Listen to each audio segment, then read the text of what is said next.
Hello YouTube family, Greg D here with TG, and we are back for another DCUO video, and today I'm going to bring you another episode of the Beginner's Guide, and today we are going to tell you how you should be speccing your skill points for your alternate roles. Now I know I've made a video regarding how to spec for DPS, but we're going to talk about the other three roles today. So first thing we'll do is we get into our skill points here, and the first thing you always want to do with your skill points is get your super speed movement mode, whether that is acrobatics, skimming, flight, super speed, whatever the case is.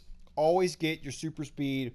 Obviously this will help you tremendously in the open world portion of the game, as well as, you know, if you need to do like speed feats or anything of that nature. And if you actually notice down here, sometimes there will be some I should say some innate, these are the ones that I'm talking about, especially in, let's say, tank role. These kind of things can help you tremendously.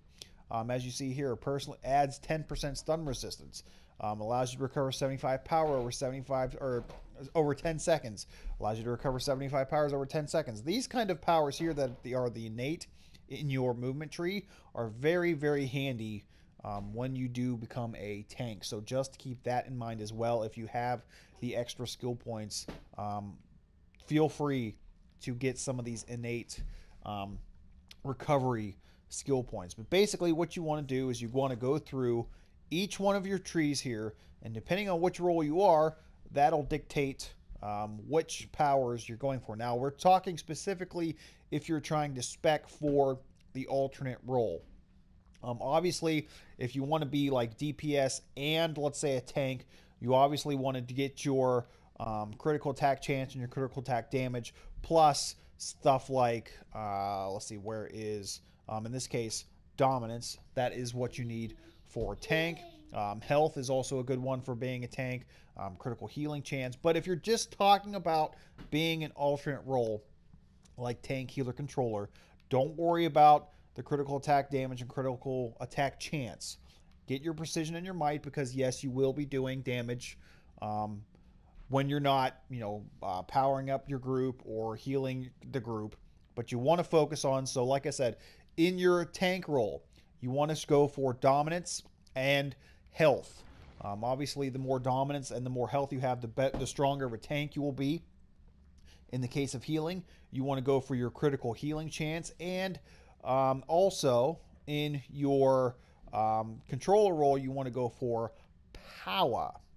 You want to definitely go for the power. Now, I always get these two mixed up, but I'm pretty sure, I don't know why I'm having a brain fart right now, but with healer as well, you want resto. For controller, you want vitalization. So basically that means you're a stronger healer, a stronger controller, and you have a better chance of being able to more quickly and more powerfully heal or give power to your group, if that makes any sense.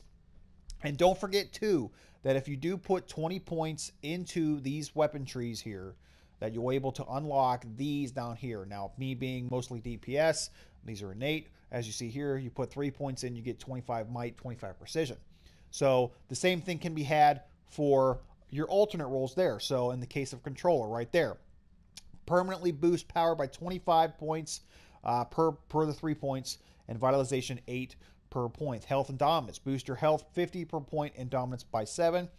Restoration by 30 points. So if you have the amount of skill points that you need to get down here in a couple of the trees, by all means focus on whatever role you are, whatever the power is, and get your stats up, especially with the stats revamp coming in the next few months.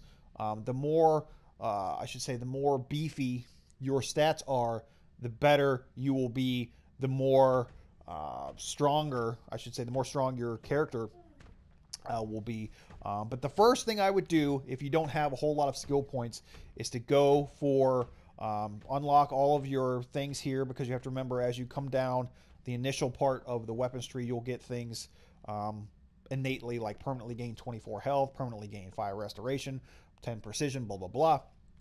And then after that, if you don't have enough skill points to unlock these down here, or even these here, focus on getting your initial ones. So like Like I said, for tank, get your health, get your dominance. For your controller, get your power. For your healer, get your critical healing chance. Then, if you have enough skill points, come down to your second one here. So get your restoration there for your healer, get your power for your controller, and get your vitalization for your controller as well. So that's pretty much it in a nutshell. Now, you notice in each one of the weapons trees, you'll permanently gain something as you come down the initial part, and something different will be. So right here, this is perfect for a controller. Focus on getting that first. Critical healing magnitude, get that. Defense, this is perfect for your tank. Down here, health, tank, restoration, healer, power, controller. So as you see, each skill tree here has something for each role. So like I said, if you are want to focus specifically on the alternate role depending on what the power is, don't worry about getting your critical attack chance and damage like a DPS. Get your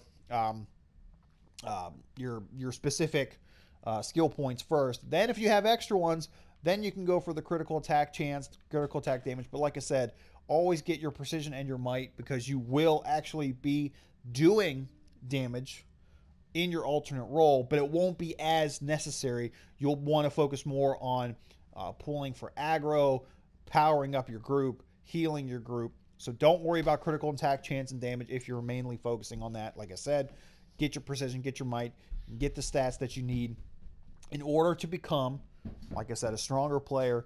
This will become huge once the stats revamp goes live. And if you are someone who doesn't have a lot of skill points, then might I suggest taking some time, maybe especially if you are not a very high combat rating, take your time and get your skill points up. There's a lot of people out there. I know I only have 133, and that's only because I don't have the patience to actually do a lot of the feats. And there are a lot of players better than me who have, upwards of 200 points. But I would say like 100 is probably a good starting point. That usually can unlock pretty much most of what you need. So start there, try to get 100, and then slowly but surely, as the developers add more content, add more feats, you'll notice that slowly but surely your feat points will go up. So with that being said, guys, that will conclude this video. So I hope you guys found it informative, entertaining as always. Thank you for watching. Don't forget to like, share, comment, and subscribe for more DCUO content on the channel. And until next time, we'll see you soon.